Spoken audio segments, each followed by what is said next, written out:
عمومی طور پہ جب ولی کا ذکر آئے تو اس کے ساتھ کرامت کا تصور ساتھ جڑا ہوا ہوتا ہے، لیکن یہ بات ذہن میں رکھیں کہ یہ ولی کو اللہ کی طرف سے دیا گیا اعزاز تو ہے، لیکن یہ ولی کی علامات سے نہیں ہے۔ یعنی ولی کے لیے جو شرطیں ہیں، جو نصاب ہے، وہ ایمان اور تقوی ہے۔ اگر کسی کے اندر یہ دو خوبیاں پائی جائیں اور وہ کمال درجے کی موجود ہوں، لیکن کرامت آپ تک نہ پہنچے یا ظہوری نہ ہو ساری زندگی، تو اس کے ولی ہونے میں شک نہیں ہے۔ اور ایک شخص کے اندر آپ کرامت دیکھیں لیکن یہ دو خوبیاں نہ پائی جائیں تو اس کو ہم کرامت ہی قرار نہیں دے سکتے، وہ استدراج ہوگا۔ ہر وہ خرق عادت امر جو بغیر کسی شخص سے ظاہر ہو اور ہو خرق عادت، ما فوق الفطرت چیز ہو، تو اس کو قدرت الہیہ کہیں گے۔ اور اگر وہ نبی کے ہاتھوں سے اعلان نبوت سے پہلے صادر ہو جائے تو اسے ارہاس کہا جاتا ہے، اعلان نبوت کے بعد ظاہر ہو تو اسے معجزہ کہا جاتا ہے، اور وہی چیز کسی ولی کے ہاتھ سے ظاہر ہو تو اسے کرامت کہا جاتا ہے، اور اگر کسی عام بندہ مومن کے ہاتھوں سے ظہور پذیر ہو تو اسے معونت کہا جاتا ہے، اور اگر وہی کام کسی کافر سے یا کسی فاسق و فاجر کے ہاتھوں سے ظاہر ہو تو اسے استدراج کہا جاتا ہے، جس طرح دجال کے ہاتھوں سے قرب قیامت میں ہوگا کہ وہ مارے گا بھی اور زندہ بھی کرے گا۔ اب استدراج میں اور کرامت میں فرق کرنا یہ عام آدمی کے بس کا روگ ہی نہیں ہے، وہ کیسے کرے گا؟ تو اس کے لیے سادہ کلیہ یہ ہے کہ ایمان اور تقوی کی شرط کے ساتھ اس چیز کو کرامت کہا جائے گا، اور اگر یہ دونوں شرطیں نہیں پائی جا رہی تو وہ پھر استدراج ہوگا۔ تو اس لیے ولی کو پہچاننے کے لیے کرامت معیار ہی نہیں ہوا، کرامت نصاب ہی نہیں ہوا، ولی کو پہچاننے کے لیے ایمان اور تقوی ہوا۔ اگر کرامت کو معیار بنا لیں گے تو پھر استدراج والے کو بھی ولی ماننا پڑے گا۔ اور یہی وجہ ہے کہ بہت سارے لوگوں نے ایسے لوگوں کے اوپر جو کسی بڑے بزرگ کی گدی پہ بیٹھ گیا، یا وہ چار لوگوں نے اس کو مان لیا یا اس کے شعبے چل گئے اور شریعت کا واضح تارک ہے، اور لوگ اس کو اللہ کا ولی مان رہے ہوتے ہیں، اس لیے کہ ان کے ہاں معیار وہ نہیں ہے جو قرآن نے دیا ہے۔ قرآن نے دی الذین آمنوا وکانوا یتقون، اور کرامت معیار نہیں ہے، وہ ایک ثمرہ ہے۔ اس ثمرے کو پہچانا جائے گا اس اصل نصاب کے بعد۔ اس کو صرف ایک مثال سے سمجھاتا ہوں۔ حضرت داتا گنج بخش علی حجویری علیہ الرحمہ نے کشف المعجوب میں یہ واقعہ لکھا ہے۔ کہتے ہیں کہ شیخ علی الخواص ایک بہت بڑے بزرگ تھے، وہ سفر پہ جا رہے تھے اور صاحب حال تھے، با کمال تھے، واقعتاً اللہ کے ولی تھے۔ ایک شخص آیا اور ہانپتا کانپتا ان کے پاس آ کے رکا، کہا آپ شیخ علی الخواص ہیں؟ فرمایا ہاں۔ تو کہا کہ میں لمبا سفر کر کے آیا ہوں اور آپ کی صحبت میں کچھ دن گزارنا چاہتا ہوں، تو آپ مجھے اپنی صحبت کے شرف سے محروم نہ رکھیے۔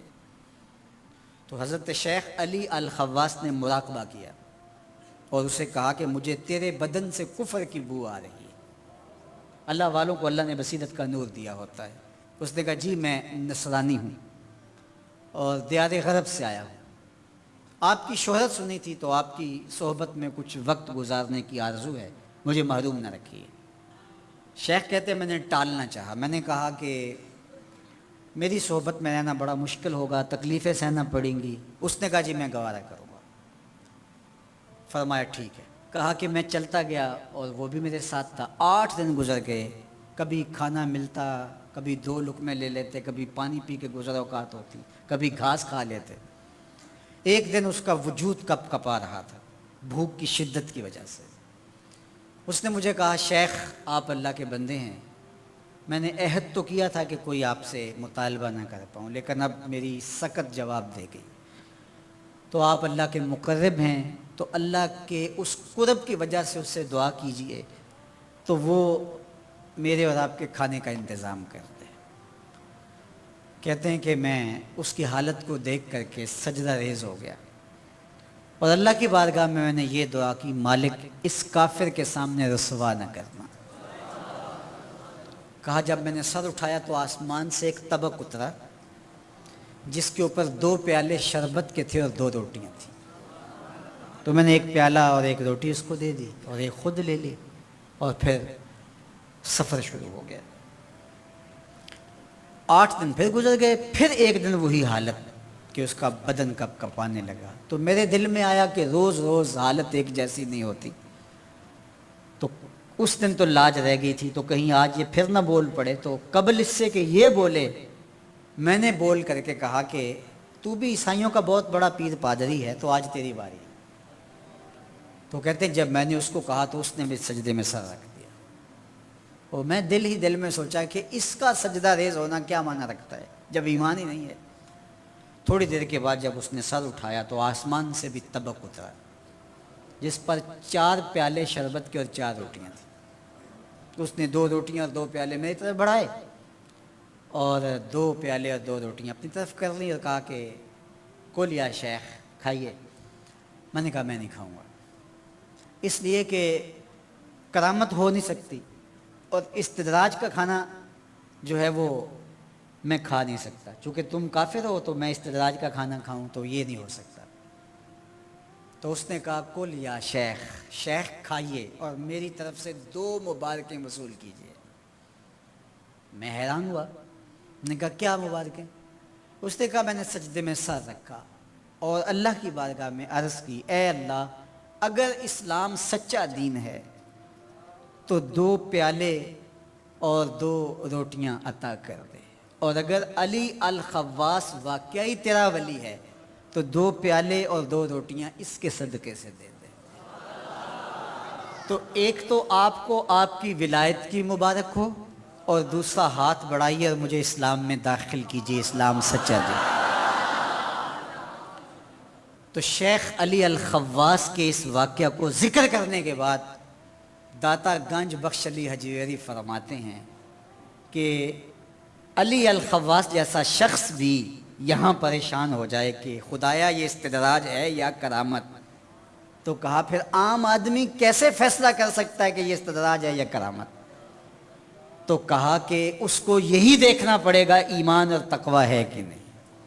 تو ایمان اور تقوی یہ علامت ہے کسی کے ولی ہونے کی۔ یہ بھنگ گھوٹنے والا، یہ جاہل، گالیاں بکنے والا، بکواس کرنے والا، جھوٹا، مکار، سارے کپڑے اتار کے پھینکنے والا، اس کو ہم کہتے ہیں کہ یہ 2 نمبر پیر ہے۔ یہ 2 نمبر نہیں ہے، 2 نمبر وہ ہوتا ہے جو 1 نمبر سے ملتا جلتا ہو، نقل وہی ہوتی ہے جو اصل سے جڑتی ہو۔ 2 نمبر وہ ہیں جو جبہ و دستار میں ہیں، جن کی شکل بھی علماء والی، اور جو پیروں کی شکل اور صورت اور بولی سب کچھ وہ ہے، لیکن اندر سے پکے دنیا پرست ہیں، وہ 2 نمبر ہیں۔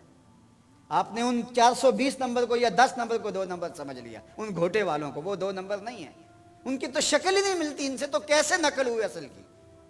وہ 420 نمبر ہیں۔ یہ بات ذہن میں رکھیے گا، یہ اچھی طرح پہچان رکھیے گا، اور لازمی نہیں ہے کہ ان کا مقصد صرف دنیا کی دولت ہی ہو، بعض کا شہرت، پروٹوکول، تکریم، عزت حاصل کرنا، اور بس یہی چیزیں ان کا مقصود ہوتی ہیں۔ اس سے آگے ایک اور درجہ آتا ہے، وہ درجہ آتا ہے کہ جو 2 نمبر اس طرح کا تو نہیں ہوتا اچھا ہے، نیک بھی ہوتا ہے، مخلص بھی ہوتا ہے، لیکن اس کا فہم دین ناقص ہے۔ یعنی وہ اپنے طور پہ صحیح ہے، وہ سمجھ رہا ہے کہ میں لاہور جا رہا ہوں، میری گاڑی کا رخ ادھر ہی ہے، لیکن وہ لاہور نہیں جا رہا، وہ اور سمجھ جا رہا ہے۔ وہ جو 2 نمبر ہے وہ تو سمجھ رہا ہوتا ہے کہ میں لوگوں سے دھوکہ کر رہا ہوں، میرا مقصد یہ ہے، یہ سمجھ رہا ہے کہ میں ان کے لیے خیر خواہ ہوں اور میں ان کے لیے بہتری کی نوید ہوں، لیکن اس کا فہم دین ناقص ہونے کی وجہ سے وہ ہوتا غلط راستے پہ ہے، اس کو اگرچہ پتہ نہیں ہوتا۔